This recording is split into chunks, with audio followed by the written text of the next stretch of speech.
constaté à cette décision, l'Australie, c'est pour la première fois. C'est pour la première fois qu'ils ont convoqué l'ambassadeur d'Israël pour constater aussi, voilà, qu'est-ce que vous faites? Vous allez où? Vous allez prier, c'est pas seulement le Moyen-Orient, mais le monde. Pareil, il a fait la Grande-Bretagne, au moins, parce que pendant la résolution de l'élévation de Palestine, ils ont mis avec... non, ils ont vu avec abstant, mais normalement, la responsabilité historique d'Angleterre sur cette question, il faut que c'est le premier pays qui vote pour, c'est la Grande-Bretagne, mais bon, ils n'ont pas voté. Mais elles ont convoqué l'ambassade d'Israël pour demander aussi des explications. Qu'est-ce que vous faites? Les Suèdes, ils ont fait ça, l'Australie, la France. Mais si je parle de l'OCI, vous savez tous que l'organisation de la conférence islamique ou la coopération islamique a été créée en 1969 pour la Palestine, pour la mosquée Al-Aqsa, pour la protection de la première direction d'Al-Qibla de prière et troisième lieu saint de l'islam. En 1969, vous savez, des extrémistes israéliens, ils ont essayé de prôner la mosquée Al-Aqsa, on sait bien que la mosquée Al-Aqsa, c'est très cher pour tous les musulmans. C'est pas seulement pour les Palestiniens, parce que c'est le troisième lieu saint de l'islam et c'est la première direction de la prière. Elles ont créé l'OCI, qui maintenant on parle de 57 États membres de l'OCI. À mon avis, vraiment, il y a un rôle très important à jouer dans cette histoire. Très, très, très important. Et je pense que son Excellence, monsieur Abba Kassam, il a raison. L'Union africaine aussi. Parce que je n'entre pas maintenant dans le détail qui a voté de l'Afrique. Quand je parle seulement pour la question que le gouvernement israélien, vraiment, le considère hors de la loi. Parce que il y a une décision très claire, il y a 2 ans, des Nations Unies, qu'il faut qu'Israël arrête tout de suite la politique de colonisation. Et dans tout cela, Excellence, je ne vous coupe pas. Alors, quelle est la prochaine étape de ce combat diplomatique? Voilà. Maintenant, on a le droit d'aller vers le Conseil de sécurité. C'est ça, je dis. Parce que si j'ai 138 États et s'il y a une résolution ou décision de lever le statut de Palestine comme État observateur, j'ai le droit de convoquer le Conseil de sécurité, les 15 membres, de faire sortir une décision. C'est pas seulement pour demander, pour obliger Israël d'arrêter la politique de colonisation, parce que la politique de colonisation, si on va construire des colonies ici en Cisjordanie et des colonies en Jérusalem, ça va détruire la solution des 2 États. La solution que tout le monde parle. Le président Obama a dit ça et l'Union européenne a dit ça, aussi l'Afrique. Le docteur Bakary Samb qui est en ligne. Donc, ñu ngi lay dalal docteur Bakary Samb. maa ngi leen di fay sëñ Cheikhouna. allo. bismillah bismillah. waaw. oui. xam naa dama fekk waxtaan bi commencé mais moo amee lu ma ciy sànni rek mooy maa ngi nuyu gan googu ngeen teewal. Donc qui est avec vous aujourd'hui au studio et que je salue et que je félicite par rapport à cette victoire qu'a eu le président Mahmoud Abbas aux Nations Unies.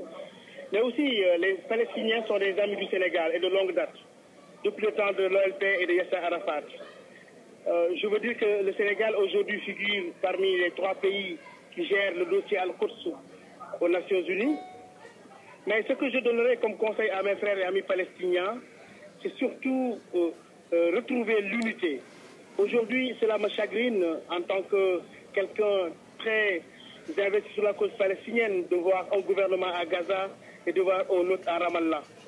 L'idéal serait que tout le peuple palestinien s'unisse et mène ce combat vers la naissance de cet État dont des générations ont toujours rêvé.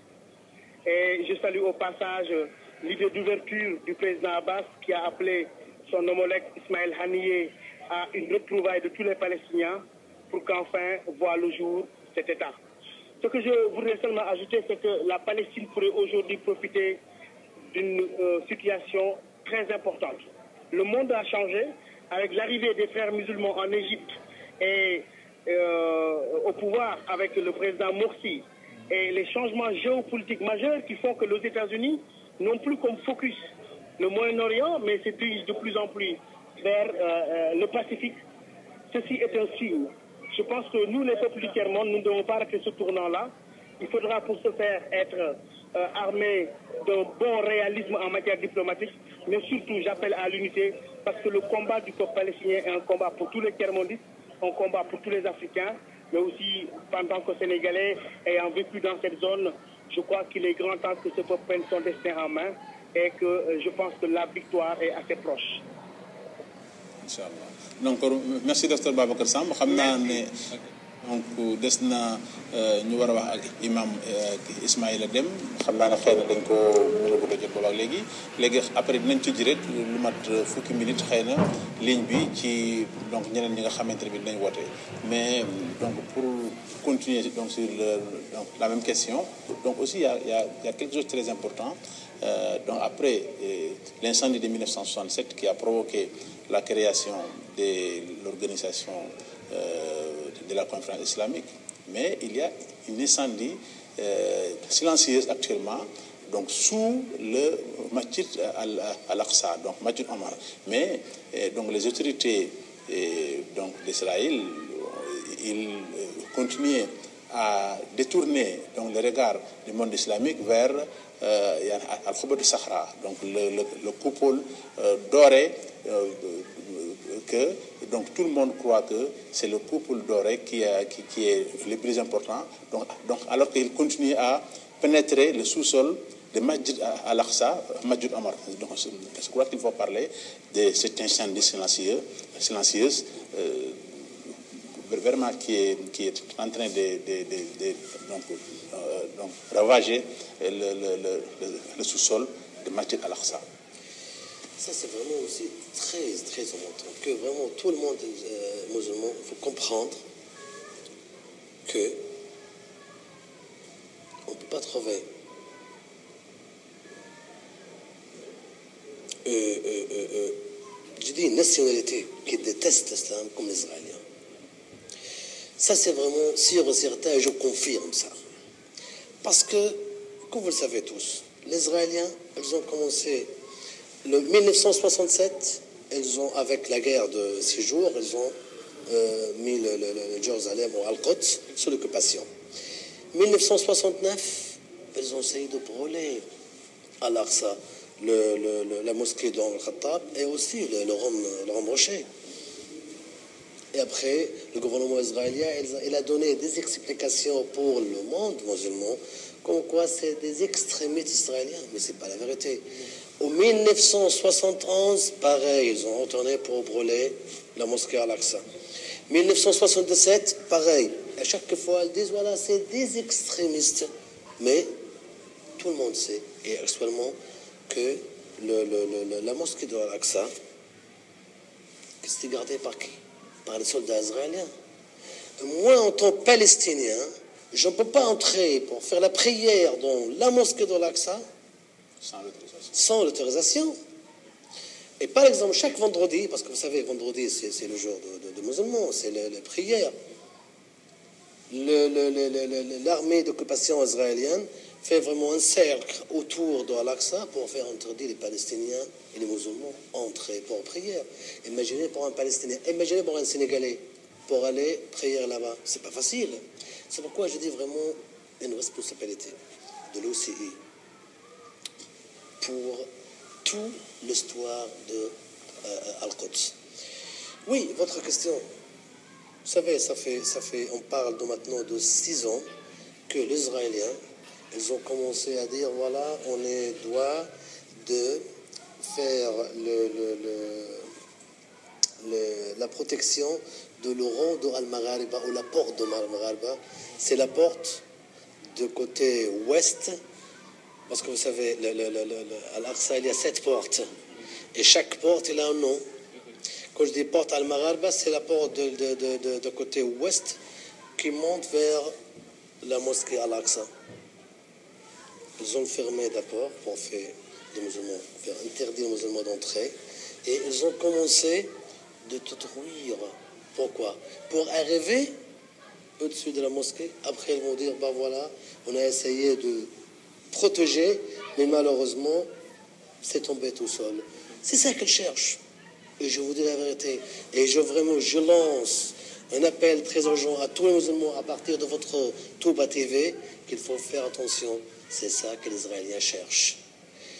Parce que pour eux, comme ils déclarent toujours, Jérusalem, c'est le capital pour toujours pour les Israéliens. Et c'est bien que le monde, je dis tout le monde musulman, ne fait pas vraiment permettre à Israël de considérer comme Jérusalem comme capitale pour toujours pour Israël, parce qu'on a là-bas notre lieu saint de l'islam, troisième lieu saint de l'islam. On a là-bas Al-Quds, on a Al-Aqsa. C'est pourquoi elle essaie toujours de faire quelque chose. Aujourd'hui, on a un problème avec le rond de Al-Maghariba ou la porte de Al-Maghariba. Lendemain, on a un problème de la direction qui vient de l'église de Nativité. On le doit fermer et après on fait, et après... Mais leur homme religieux disent, bah voilà, notre symbole de Sulayman se trouve ici. Donc on le cherche. Se trouve où? Se trouve au-dessus de l'Aqsa. Pourquoi on fait ça? Pour le chercher. Donc, pour faire tomber, c'est ça vraiment qu'il faut tout le monde faire attention. Et vraiment, je lance l'appel encore une fois. C'est pas seulement pour le Syrie, pour tout le monde musulman, les Israéliens, ils essaient de tout détruire votre lieu saint, le troisième lieu saint de l'islam à l'Aqsa. Oui, donc merci, donc, Excellence. Donc, après le retrait d'Israël de Sinaï, on a noté qu'il y avait beaucoup de pays africains qui ont rétabli les relations diplomatiques avec Israël. Mais actuellement, on voit donc de plus en plus de pays donc musulmans, membres de l'OCI, qui établissent des relations diplomatiques avec Israël de plus en plus. Donc on peut dire que la diplomatie israélienne gagne du terrain. Mais comment vraiment donc expliquer cela? Est-ce que c'est un échec de la diplomatie arabe ou de la diplomatie du monde islamique? Donc comment expliquer ça? Je ne peux pas vraiment vous dire que c'est un échec, mais laissez-moi, permettez-moi de vous dire.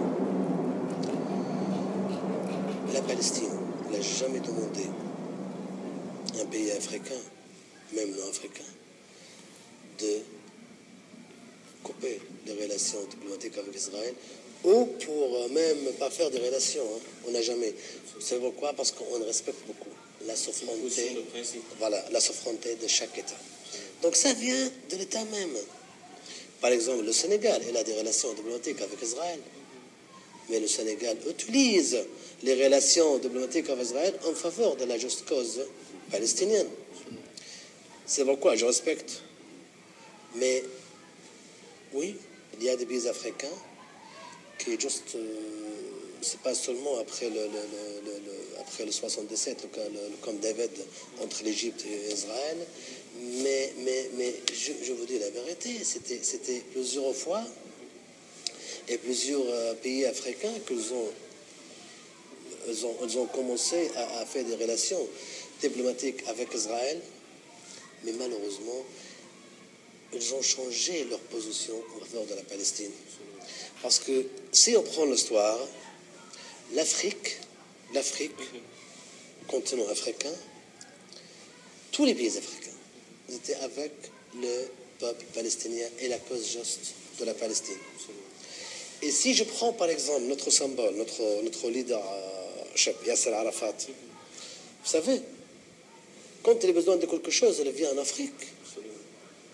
À chaque fois, si Yasser Arafat a besoin de faire passer une décision au niveau des Nations Unies, il vient vers l'Afrique. Et aussi, il a beaucoup aidé quelques pays africains pour avoir leur liberté. Je nomme la Guinée-Bissau, je nomme le Cap-Vert, je nomme l'Angola. Yasser Arafat, quand il était vraiment c'est un révolutionniste, vous savez, la révolution palestinienne, qu'il a comment l'expérience énorme, il a fait entraîner des Africains pour avoir leur liberté. et les relations étaient très très très fortes entre l'Afrique et la Palestine. Mais je trouve, aux dernières années, oui, la diplomatie israélienne, ils ont commencé à entrer en Afrique. Bien sûr, c'est pas tout seul.